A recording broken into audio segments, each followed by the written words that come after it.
Buenos días, nosotros somos Diego y Sara, investigadores del Centro de Estudios Alonso Lujambio. El día de hoy tenemos el gusto de entrevistar al maestro Gustavo de Hoyos Walter, que es el presidente nacional de Coparmex. La primera pregunta que le queremos hacer es, ¿cuál debe de ser el papel del empresariado frente a la conducción política del actual gobierno? Para empezar, me parece que hoy ningún empresario, ni en este momento, ni en el futuro, puede ya ser un verdadero empresario si se sustrae de lo público. El primer entendimiento que nos tiene que quedar muy claros es que por más que tengamos una empresa eficaz, por más que tengamos procesos internos exitosos de calidad, por más que tengamos personal bien desarrollado, si no nos enfocamos también a atender lo público, difícilmente la viabilidad de una empresa va a poderse mantener. Es decir, lo que pasa más allá de las rejas de la empresa incide hacia el interior. Además de que hoy un empresario moderno tiene que estar comprometido con esos otros actores, tiene que estar comprometido con su comunidad, con su medio ambiente, con sus proveedores, con sus clientes. Es decir, va mucho más allá de ocuparse únicamente del proceso, digamos, de producción, de comercialización en sentido estricto. Hoy obviamente tenemos desafíos mayores. Es evidente que la visión del actual gobierno federal no es totalmente proempresarial. Es claro que muchas áreas no tienen un entendimiento suficiente de la importancia de fomentar la actividad empresarial. Y por eso me parece que hoy como nunca los empresarios tenemos que tener una mayor vocación de participar. Esto no implica tener un papel confrontativo con el gobierno, pero sí que cada empresa, según su sector, sus características, tiene que estar mucho más interesado por lo público, tiene que incidir de una manera inteligente en las políticas, en las regulaciones, en los fenómenos sociales que inciden hacia el interior de la empresa. Muchas gracias. Como siguiente le queremos preguntar su opinión acerca de las reformas sobre política energética del gobierno de López Obrador y también un poco a la luz del proyecto de Dos Bocas, de la refinería. Yo he señalado que la política energética es el talón de Aquiles del actual gobierno. La realidad es que probablemente el sector de la energía en general, en las empresas productivas del Estado, es donde encontramos una presencia ideológica que impide que se tomen decisiones racionales y que en buena medida tienen detenido el desarrollo del sector. Para nadie es un secreto ya que muchas grandes empresas multinacionales y algunas de tamaño grande y medio pues han detenido proyectos de inversión ante la falta de certeza, ante la falta de continuidad de muchas políticas públicas. Y me parece que esto es gravísimo para el país. Primero porque estamos justamente en un proceso de transición donde todas las capacidades instaladas del país tienen que moverse de las energías fósiles a energías mucho más sustentables y en esto no hay un claro entendimiento por parte del gobierno. El mundo va para un lado y el gobierno de México va exactamente en la dirección contraria. Y se están cerrando la posibilidad de que algo que necesita tanto el país como es la inversión, porque después de la inversión viene el crecimiento y después el desarrollo con bienestar, al menos en ese sector, con algunas excepciones, pues está parado. Yo lo que creo es que se tiene que hacer un replanteamiento base cero de la política energética del actual gobierno, quitarle la carga ideológica, digamos los prejuicios, el hecho de que señale que cualquier concesión, cualquier autorización, cualquier licitación celebrada por el anterior gobierno necesariamente tiene que haberse basado en corrupción. Me parece que es un despropósito, es un exceso. Desde luego que nosotros no toleramos ni mucho menos justificamos ningún evento que haya sido apartado de la integridad pública, pero de eso a generalizar y estigmatizar a cualquier operación de los últimos años por el solo hecho de haberse realizado nos parece que es un absurdo. Y bueno, en el caso de la pretendida inversión de Dos Bocas, es un caso que me parece es un absoluto estereotipo de una mala decisión pública. Es una mala decisión pública porque invertir en refinerías no es lo mejor hoy por hoy. Hay una sobrecapacidad instalada en el mundo entero. Invertir en el terreno donde se pretende llevar a cabo la edificación no tiene otra justificación que una querencia personal del presidente por su ciudad natal y por su estado. De tal manera que me parece que aunque es la punta del iceberg, ilustra cuánta falta de racionalidad hoy por hoy impera en muchas decisiones de lo público.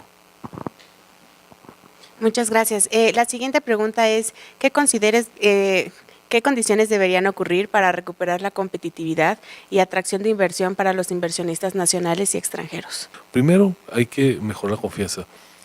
Segundo, hacen falta programas por parte de la Secretaría de Economía para poder incentivar, sobre todo a nivel regional, el desarrollo. Miren, el programa que se tenía del sexenio pasado de las zonas económicas especiales, que aunque quedó incompleto en su estructuración, tenía un gran planteamiento, por ejemplo, de estímulos fiscales en el sureste para atraer inversión, pues se canceló sin ninguna otra justificación que haber sido gestado en el sexenio pasado. Entonces hay programas regionales que se tienen que tomar, se tienen que algunos concebir base cero para poder lograr que en las regiones del país que tienen menos desarrollo empiecen a tener nuevos motores para ello. Y desde luego, a ver, algo que me parece fundamental es el país tiene que recuperar sus capacidades de promoción. El mundo es cada vez más competido y México se cortó sus brazos promotores. México dejó de contar con una entidad que promoviera el turismo, como era el Consejo de Promoción Turística de México, dejó de tener una entidad que promoviera la atracción de inversión, como era ProMéxico, y dejó de lado la institución que trataba de estimular la innovación y el emprendimiento, el primer emprendimiento empresarial, que era el INADEM. Entonces tenemos un ecosistema que fue descuartizado, que fue literalmente incinerado, y entonces el país requiere, a lo mejor con otros nombres de otra manera, pero rehacer su estructura de promoción, que también es fundamental para que pueda haber más desarrollo. Muchas gracias, maestro.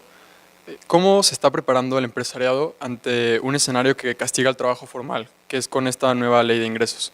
O sea, queremos saber si aumentaría el desempleo y cuál es la manera en que el empresariado va a prepararse para estas medidas del gobierno.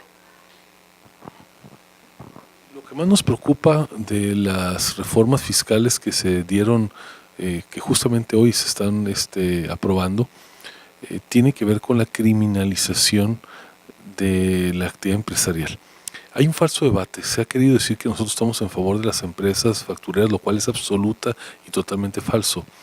Lo que hemos señalado es que no puede llenarse la legislación fiscal de amenazas con cárcel y mucho menos con cárcel de delincuencia organizada, porque entonces el efecto es disuasivo, es decir, lo que ocurre es que menos personas se sienten atraídas hacia la economía formal y prefieren mantenerse en la economía informal o en la economía ilegal abiertamente.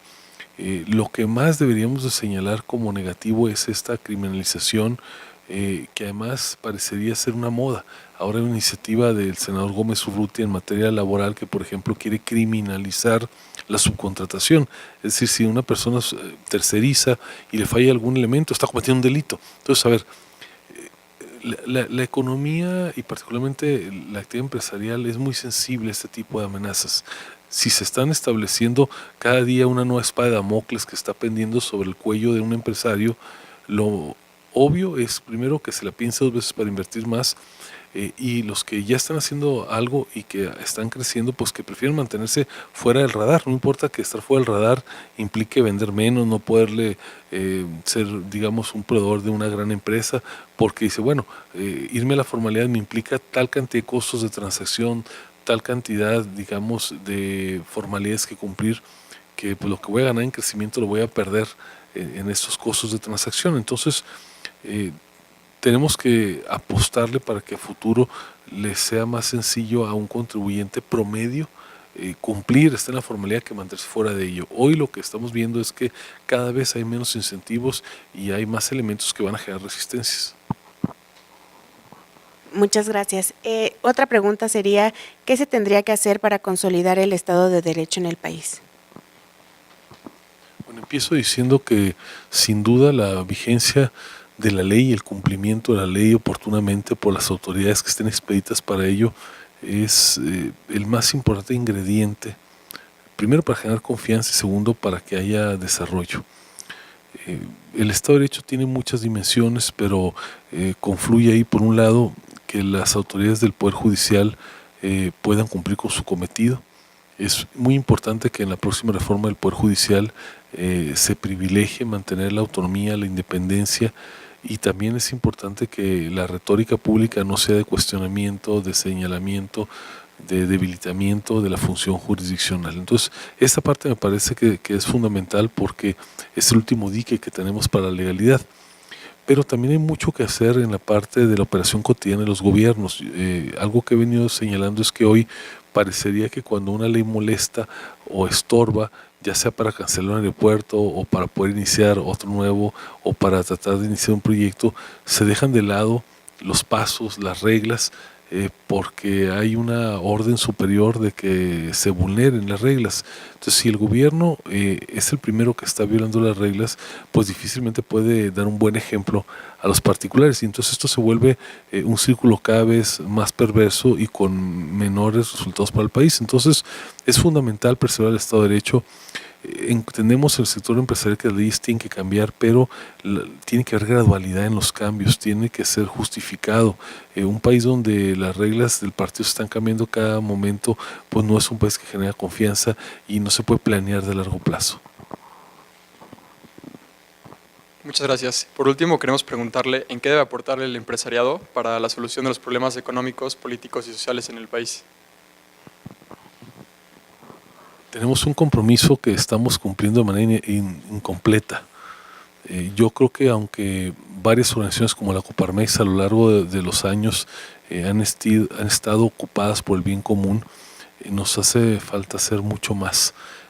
Me parece que además de plantear las preocupaciones fiscales, legales, laborales, que son propias de nuestra representación, cada vez más las organizaciones de empresarios tenemos que estar involucrados en otros aspectos que son determinantes para la evolución del país. Tenemos que estar totalmente involucrados en los temas de la educación, en los temas del desarrollo inclusivo, en los temas del medio ambiente, en los temas en general del bienestar que tienen que ver, como decía hace un momento, con el salario, con la salud, con las pensiones, con la vivienda. Es decir, hoy el sector empresarial, por su organización, por su masa crítica, por sus recursos, no puede ser un simple espectador del fenómeno social, sino que me parece que está llamado a tener un papel legítimamente destacado en esto, y que creo que la capacidad de organización del sector empresarial, que no tiene ningún otro sector, si se conduce adecuadamente, con generosidad, con visión de país, puede aportarle muchísimo al desarrollo de nuestro país. Muchas gracias, maestro. A nombre del Centro de Estudios Alonso Lujambio, le queremos agradecer el tiempo que nos brindó para esta entrevista. Muchas gracias. Muchas gracias por acompañarnos.